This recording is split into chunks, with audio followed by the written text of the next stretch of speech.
be in high school. You didn't have to be, you know, a tax-paying adult. If you lived through 1968, you never forget the basic sequence of that story.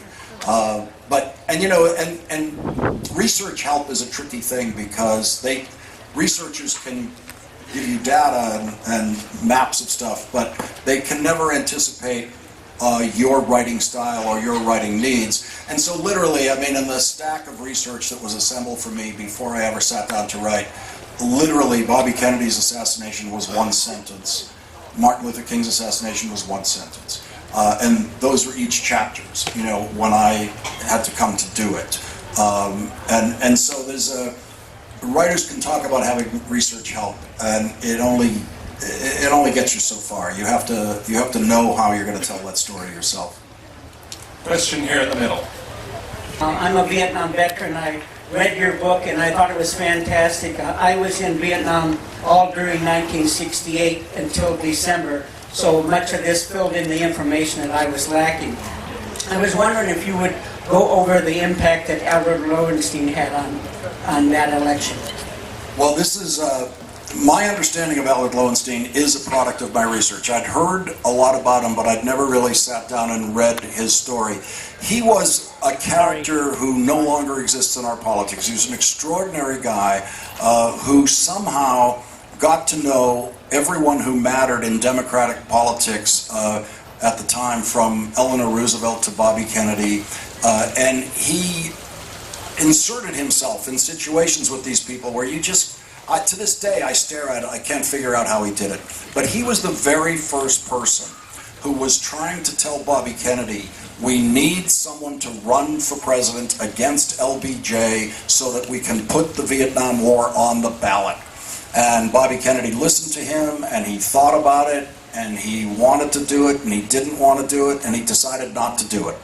And so then Al Lowenstein went around and talked to other senators. He talked to Eugene McCarthy. Eugene McCarthy said, I don't want to do it, you should talk to George McGovern. George McGovern said, I don't want to do it, you should talk to Gene McCarthy. And it went around like this for a while. And eventually, very much to Al Lowenstein's surprise, Gene McCarthy was the one who decided to do it. And it really broke Al Lowenstein's heart that Bobby Kennedy did not decide to do it until it was too late for Al Lowenstein, because he was already committed to Gene McCarthy. But I know with a certainty that there would not have been an anti-war candidacy in the Democratic Party in 1968, and that, more than anything else, is what made it such a historic election. There wouldn't have been an anti-war candidate if Al Lowenstein hadn't been there and running around to those offices and building a network of college supporters and college Democrats, and this massive amount of organized. There was no word for what Al Lowenstein was doing. Now we would call it something like a community organizer, political organizer thrown together, and a protest organizer. And he was a truly remarkable force in this story. And I was glad to give him his due in this book, because I didn't know the role he played until I really dug into this. Okay, thank you. Got this. How long were you there? I was there from December 67 until December 68, and then I went back for another 6 months. But let me tell you. Are you excited?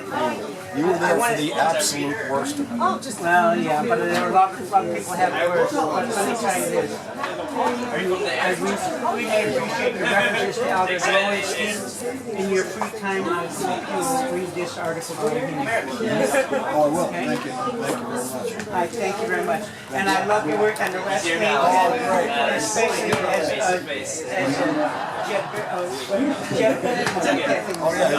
his father. So thank you very much.